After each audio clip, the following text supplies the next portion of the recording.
Now that we know what functions are, we're going to look more closely at transformations of functions. You have learned about this before, so if you did study quadratic relations in grade 10, you would remember seeing quadratic equations, and maybe your quadratic equation might look like 2 times x minus 3 squared minus or plus 1. Hopefully you kind of vaguely remember that this meant that you had to move your quadratic or your parabola 3 to the right, and this meant you would have to move it up 1. So our parabola would kind of go, the vertex would move 3 to the right and up 1. And this parabola would be opening up since there was no negative out front, but it would be stretched by 2. So you would go over 1 and up 2, and then over 2 and up 8. And I'm not expecting that you remember this from a year ago or longer, but this is sort of a formula that you've seen before, and we transformed this quadratic function in order to graph it in a different location instead of having the vertex be at the origin. Anyway, just a little reminder so that maybe you feel like this isn't going to be too scary, but what we're going to look at is in grade 11 math, we are going to study quadratics again, and we'll review that. We've also already talked about linear equations. This is a square root function, a reciprocal function, and an absolute value function. So they're sort of summarized in this table. Linear function is obviously a straight line. It is a function, remember, because I can draw a vertical line anywhere along that graph and I only hit one point. Quadratic functions as well look like a parabola. This is the root function of a quadratic. That's where the original quadratic or the simplest quadratic, this is what it would look like. A square root function, this is again the simplest square root function that exists. And don't worry, we're going to talk about each one of these.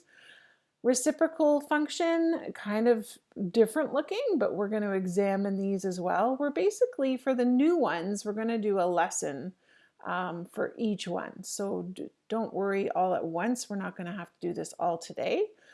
The absolute value function looks like a V. So these are just different functions that come up in grade 11 math. So these are called the root functions or the parent functions. And that means that they have not been translated, they do not move sideways, they have not been stretched or compressed. These are just the simplest forms of these equations that you can get. So on the next page, there's a pretty complicated looking equation.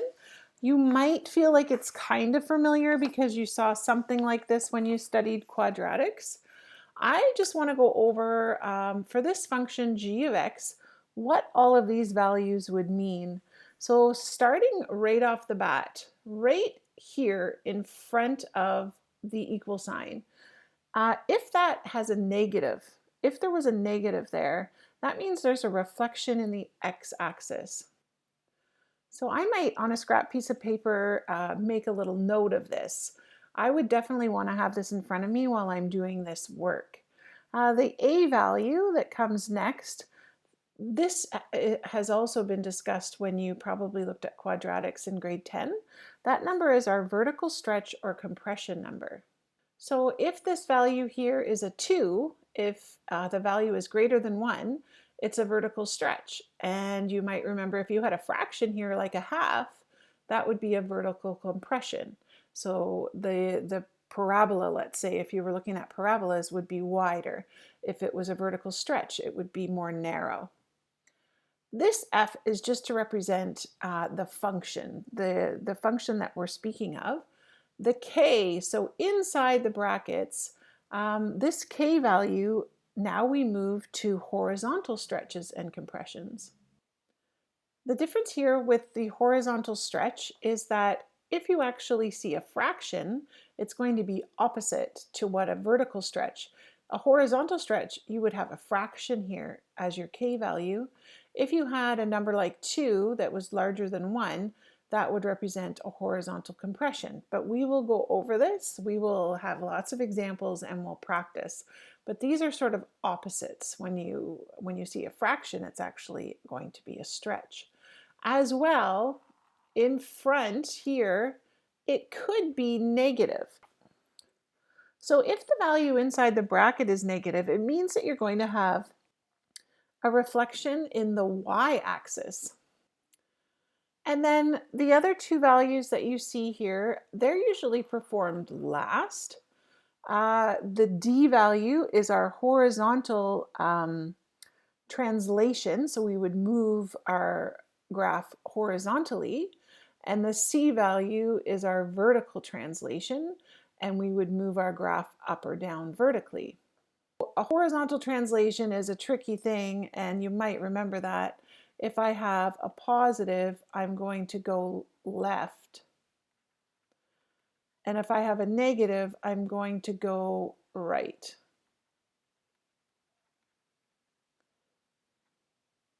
So that's a hard thing to remember, but again, we're going to practice these together.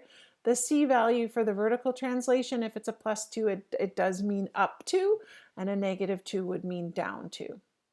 So this formula is the one we're going to use most often. We're going to talk about what all of our values are going to mean in our equations. We're going to apply the appropriate transformations to the key points of the parent function one at a time, making sure that we apply a and k first before c and d. So the reason is a is being multiplied and k is being multiplied. So imagine that multiplication or division should come before you ever add or subtract. So it's definitely like BEDMAS, and we know that stretches and compressions and reflections are always done first, and then translations, horizontal and vertical, would be done after that. So when we're using transformations to graph, you can apply a and k together and then c and d together. I'm going to show you a lot of steps, and it's going to be up to you if you'd like to cut some of those steps down or perform two of the operations at the same time. Here's our first example, and it's going to be a lot. So what I want you to notice, first of all, is that I don't expect that you know how to graph this, so don't worry, I don't expect that at all. But what I want you to notice is there's a square root sign in this equation, in this function. So our parent function is this one. So we want to start with that. We want to start with our parent function, f of x is the square root of x.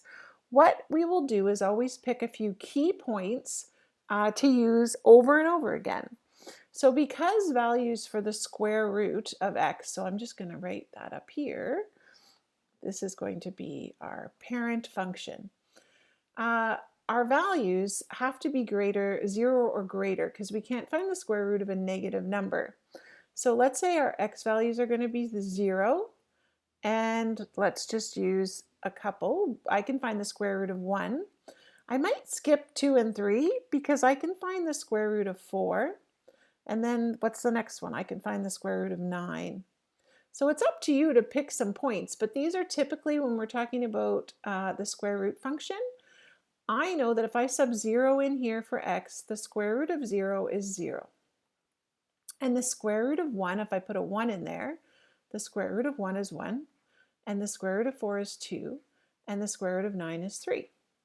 So already, that's just a nice, easy way for you to graph this square root function. Our basic or root function would go through 0, 0, and it would start there, 1, 1, and 4, 2, so 1, 2, 3, 4, 2, and 9, 3, 4, 5, 6, 7, 8, 9, 1, 2, 3. So we've only chosen some numbers. It's continuous between those points because I could have chosen other positive values in between. My graph isn't any bigger, so I don't really need to keep going. But that is what the square root function looks like. That is the parent function. So what we're going to do now, when we look back up here, we have a few different values that we're going to apply. We're going to focus on this 2, and we're going to focus on this 3 and also the fact that that 3 is negative. So this is a vertical stretch, and this is a horizontal compression by a factor of 1/2. Okay, so the number 3 is a stretch, vertical, but horizontally it's always the opposite. So if I see that that's a 2, I'm going to multiply all of my x values by 1/2. So for example, here I'm going to multiply my x values by 1/2. Why is it the x values? This is my horizontal compression by a factor of 1/2. So horizontal, that's the reason that I'm multiplying my x values by 1/2. So I'm going to multiply all of my x values by 1/2. These y values are going to stay the same. Nothing's going to happen to them yet. I told you I'm going to do this in slow steps, but all of my x values have to get multiplied by 1/2. So 0 times 1/2 is still 0. 1 times 1/2 is 1/2. 4 times 1/2 is 2, or 1/2 of 4. And 9 times 1/2 is, I could use 4.5. I could do 9 over 2. I think I'll do 4.5 because it might help to have a decimal here. Then when I see I've taken care of this part, I want to focus on this 3. So the 3 is a vertical stretch. So vertical stretch by a factor of 3.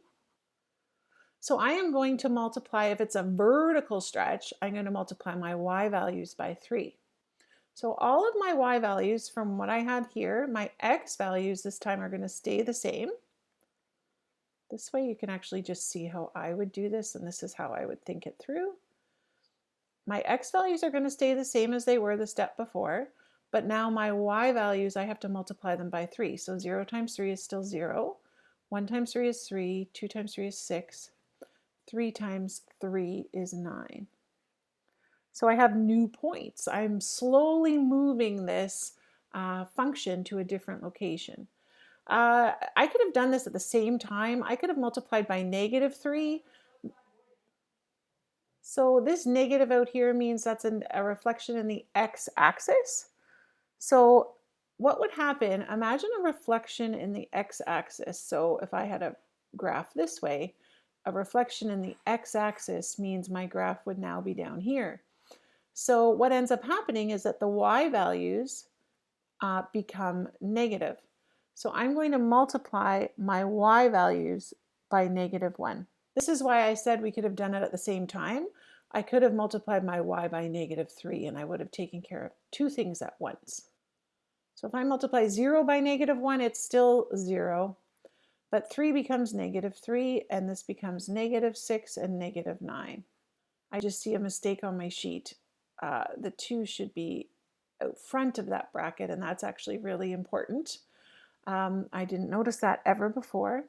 So now all we have left, we've taken care of our multiplication. So now we can think of moving our graph left 4 and down 1. So what does that mean? We are going to go left for our x values. We're going to subtract 4 from x. And the -1 means we're going to vertically move down. So we're going to subtract 1 from y. And I realize you could have done more of these at the same time. I know you guys will get the hang of this eventually. We're going to practice a lot. But you'll get faster at it, and you'll probably have to show less columns. So now all of my x values, this is exactly how I do it. All of my x values I'm going to subtract, because remember this is always the opposite. I'm going to subtract 4. So 0 take away 4 is -4. 1/2 minus 4 is -3.5. 2 minus 4 is -2. And 4.5 minus 4 is just 0.5. So I do all of those, and then I look at my y values. I am trying to do 2 things at the same time here. My y values, I'm going to subtract 1. 0 minus 1 is -1. -3 minus another 1 is -4. 6 minus 1 is -7. And and -9 minus 1 is -10. So I have these new ordered pairs. After applying all of these transformations, which I don't want you to panic because this was just a little introduction. We are going to practice in several lessons. Okay, so this is not to know this all today. The idea is when we perform all of those transformations, I can plot a new graph. So let's see, -4, -1, -1, 2, 3, 4, -1, and -3.5, -4, 3.5. It's kind of hard to do. 1, 2, 3, 4, 3.5, 1, 2, 3, 4. It's kind of in the middle. It's not very good. And then -2, -7, I think is here. And then 0, a half and -10. I think would be here.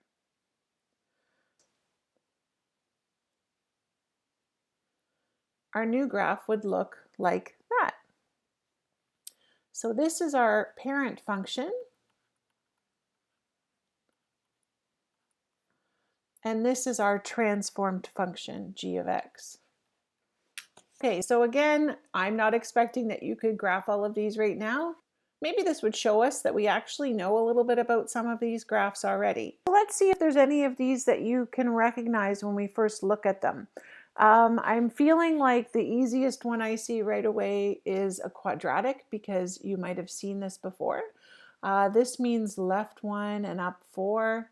So this is a parabola and the vertex is -1, 4. So do we see a parabola with the vertex at -1, 4? I think there's more than one parabola. So I feel like this has to be number 7. There's our vertex right there. I also see another parabola here. Looks like it is compressed or a little bit wider, but it went right 4 and up 2. So our vertex was 4, 2. So I think I saw a parabola down here where the vertex is 4, 2. So that was number 5. I got those two. And it's just being able to sort of see what, oh, I'm going to cheat. This one makes a V shape. Our absolute value function makes a V shape. Plus this one, for example, went left 2 and up 1. So I see that that's what this vertex is here.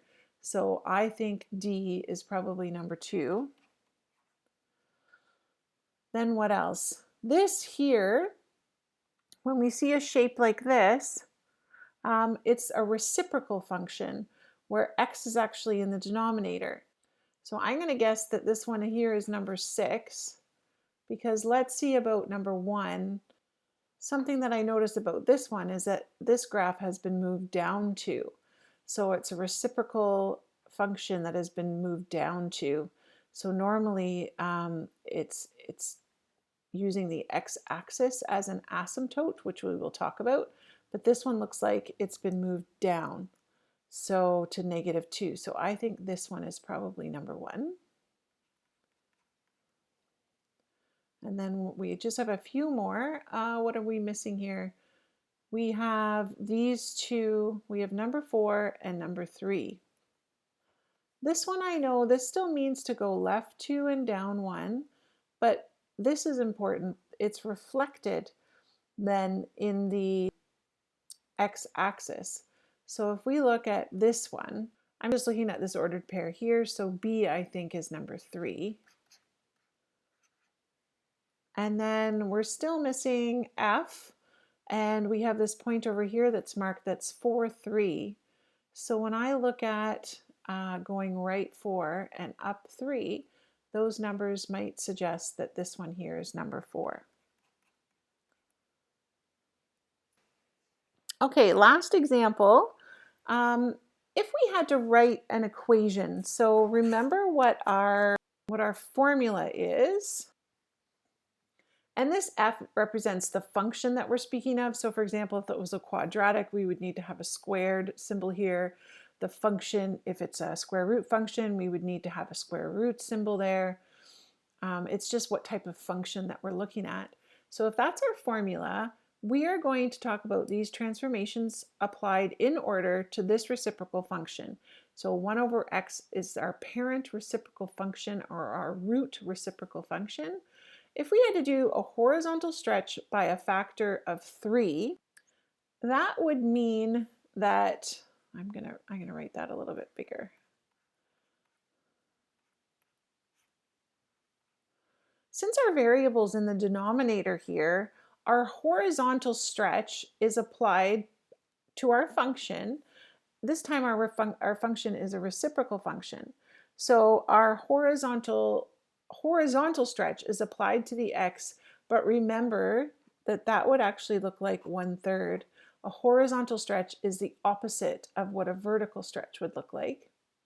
So I think I'd need to apply a 1/3 down here. And then a vertical stretch by the factor of 2, the entire function, outside of the function, I would show my vertical stretch at the front. So I might have a 2 in here. And then a reflection in the y-axis. So this is a reflection in the x-axis if this is negative. So a reflection in the y-axis would have to be coming in with the denominator. And then if we go 5 units right and 4 units up. Okay, so I'm going to rewrite it because it's going to get too messy. Our new function, g of x, is vertically stretched by a factor of 2. We are going to move this 5 units right, so this is going to look like x minus 5. It's always opposite. This is always the opposite sign for any function.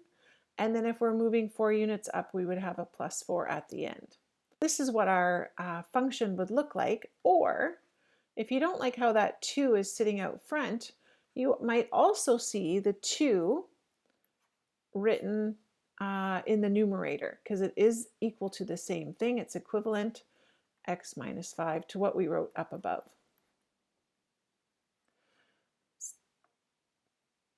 So the last thing is just a summary of what all the transformations mean. So if you have a function and you have a plus and an addition number at the end, or subtraction, this is our vertical translation number. That's what comes at the end. The x minus d, is the nasty thing that we have to remember. If d is greater than 0, you go left. And if d is less than 0, you go right. And I always put a star here because it's the only thing that's completely in the opposite direction. The vertical dilatation is a vertical stretch or compression. So the word dilatation kind of includes both of those. If our vertical stretch, if we had a vertical stretch, it would appear at the front of the equation. And it makes sense in this way. If a is greater than 1, we're going to stretch. And if it's a fraction, we're going to compress our function. A horizontal dilatation. So horizontal dilatation comes inside the brackets, inside the square root, or inside when we have a fraction, it'd be in the denominator.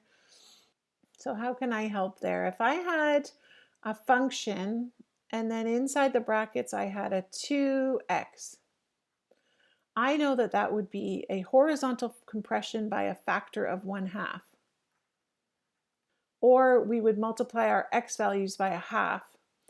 If I had a horizontal stretch, then my function would look like this. And you would see a fraction inside the brackets. And what that means is that that's a horizontal stretch by a factor of 2. And then a vertical reflection comes right at the front of the equation. That's a reflection in the x-axis. And if the negative sign comes inside the bracket or under the square root sign, it's a reflection in the y-axis. So this is a really good summary table to always reflect back on. Don't worry too much. The homework is just a little bit of an introduction to get us thinking about what all these values mean in our formula.